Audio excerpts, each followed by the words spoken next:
All right, I'm going to give you a brief introduction to the American drug references. This is going to be a short video. There's not a whole lot to say here. I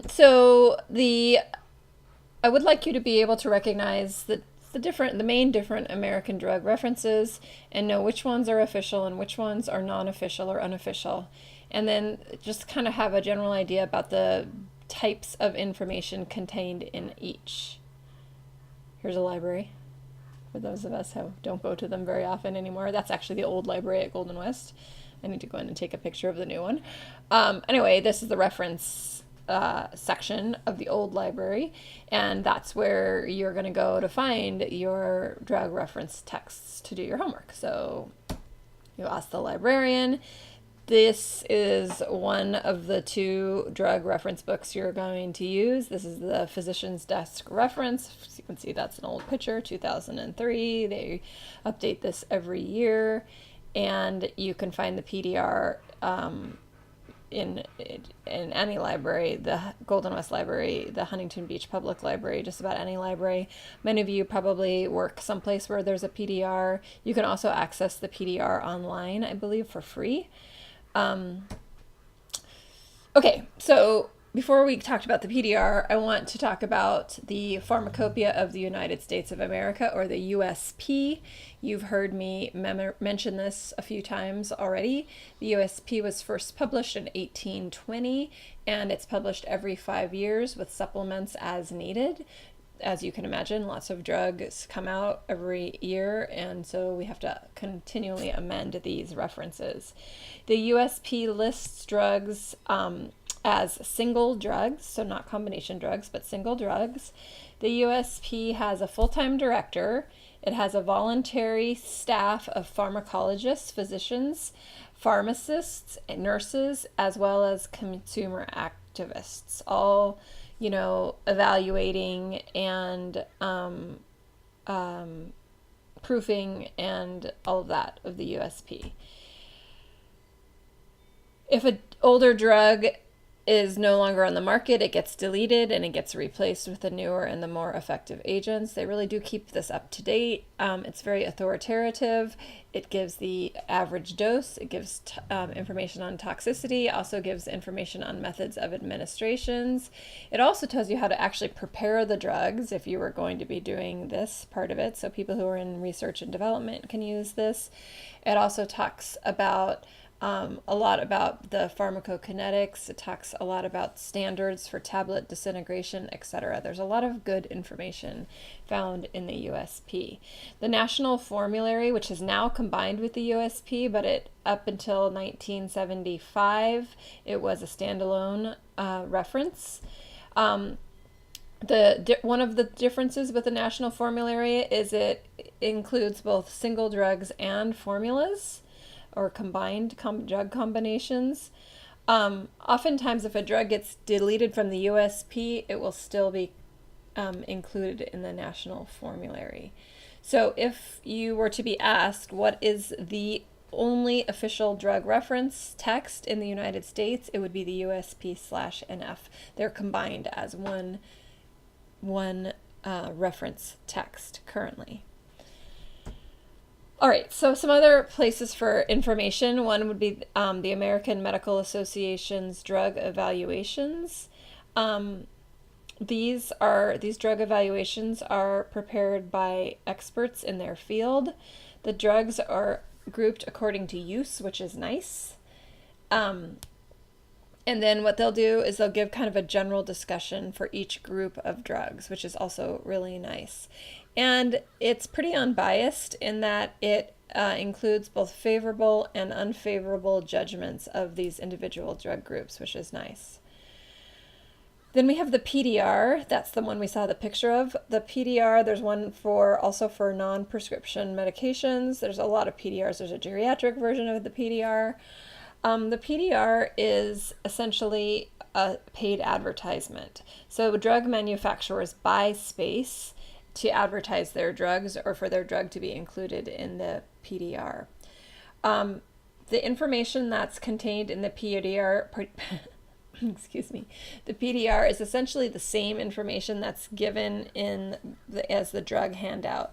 So, if you go to the pharmacy and you get a drug and then you open up the box and you have that like ridiculously large piece of paper that's got like the 2-point font that you have to have a magnifying glass to read.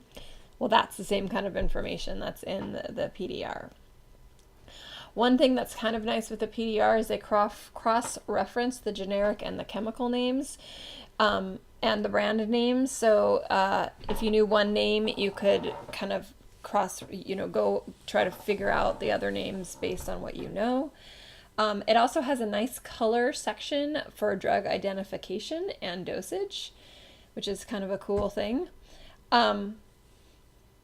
What it does not do, although this I believe has changed, well, as I'm sitting here thinking about it, I'm pretty sure that in the more current PDRs, they do sometimes include off-label use.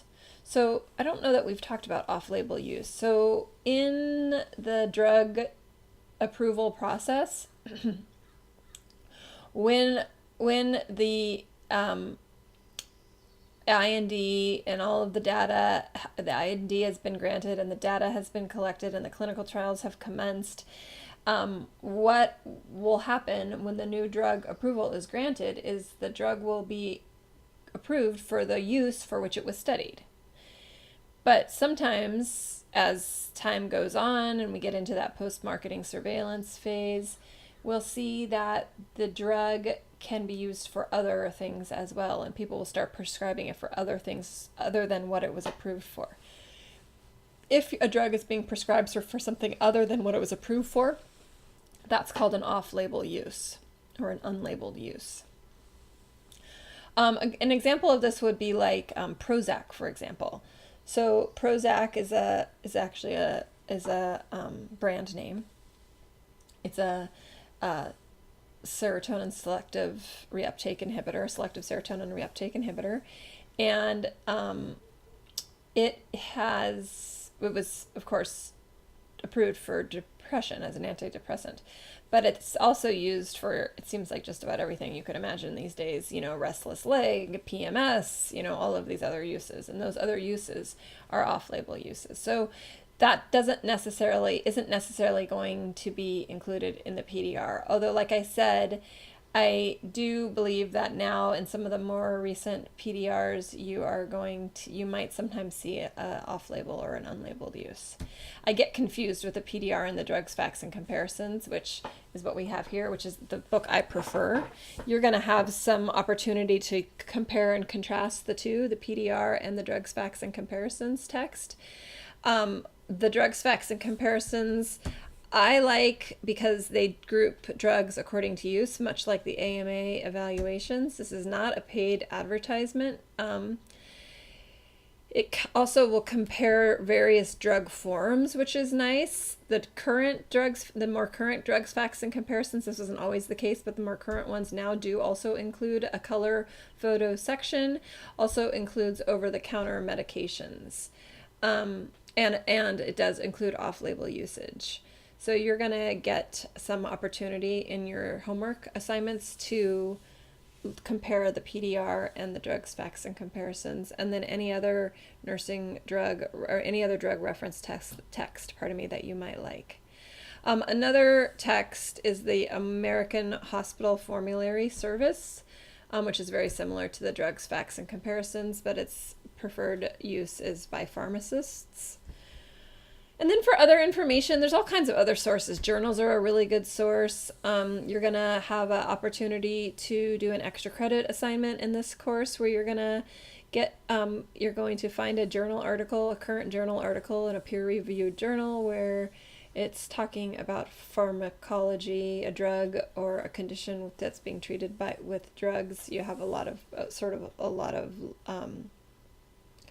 fairly wide breadth for your choice here, just as long as it's a current and it's a peer-reviewed journal. So there's nursing journals, there's medical journals, there's all kinds. I mean, there's so many journals. You can find all kinds of good information. I really like the medical letter. We will probably be reading a medical letter article later on. I like the medical letter because it's pretty unbiased. It's very clinically relevant. And there's the medical letter, the same group does another publication called Treatment Guidelines, which I also really like. Kind of gives you the standard of practice for different conditions, whereas the medical letter is going to be a little bit more geared towards drugs. Not always, but oftentimes. You could always look at the package insert, which is going to essentially be the same as the PDR. The package insert, of course, that's advertisement, so we know that the FDA is in charge of that, making sure that's okay, so they have to approve that. The package insert cannot include off-label use, only labeled uses. So other resources, like I said, do include off-label use. Sometimes journal articles will, the drugs, facts, and comparisons will. Then there's a whole bunch of textbooks. Kind of the gold standard of pharmacology textbooks is the Pharmacologic Basis of Therapeutics by Gilman, Goodman, and Gilman. It's a giant, really expensive, really comprehensive text. And then, of course, there's like any number of other pharmacy textbooks as well. That's a good source of information. So that's kind of the rundown on reference texts and where you might find some information. Like I said, you're going to get to do this a little bit in your first and second homework assignment. You're going to be comparing the drugs, facts, and comparisons and the PDR. If you haven't already done the homework, where you can find both of those texts are in the library. I have them oftentimes in my office. You're welcome to come and use mine. I don't keep the most current ones in there, but I have fairly current drug texts. One thing I will say about the PDR, just in case you're gonna listen to this video and then go and try to do the homework, and I found kind of interesting in the last few years, is the PDR doesn't seem to be as inclusive as it used to be. Like, for example, a student was looking for Ritalin, I think in the 2014 or 15, I don't know what they have in the library now, PDR, and we couldn't find it. It wasn't in there. It wasn't in there anywhere. So remember that manufacturers buy space, and so if a drug's been, and my feeling, and I don't know this to be true, this is just my feeling, is that if a drug's been around for a while and everybody kind of knows about it, seems like they're not putting it in there anymore. And I don't exactly know if I don't know if it was just an oversight. I don't really know, but it's happened on more than one occasion that we're not able to find drugs in the PDR. So if that's your case, if you're looking for a certain drug and you can't find it in the PDR, you might look for it in the drugs, facts, and comparisons and see if that's the case. And then you could note that, or you could choose a new drug or whatever you want to do. Anyway, another good source of drug information is nursing drug reference texts, like Mosby's or something like that. And a lot of you probably have a text that you like, and that's going to be another thing you're going to do in your homework. You'll pick a drug and you'll look it up in the PDR, you'll look it up in the drugs, facts, and comparisons, and then you'll look it up in any other nursing or drug reference book that you find in there, and then you'll sort of compare the layout. And what the objective with this assignment is, it's just to really kind of get the lay of the land in the text and sort of see how they're similar and how they're different, and just get a feel for it and see which one you like. So you get to do that. And that's it for this video. In the next one, we're going to come back and we're going to talk about routes of administration. So I'll see you then.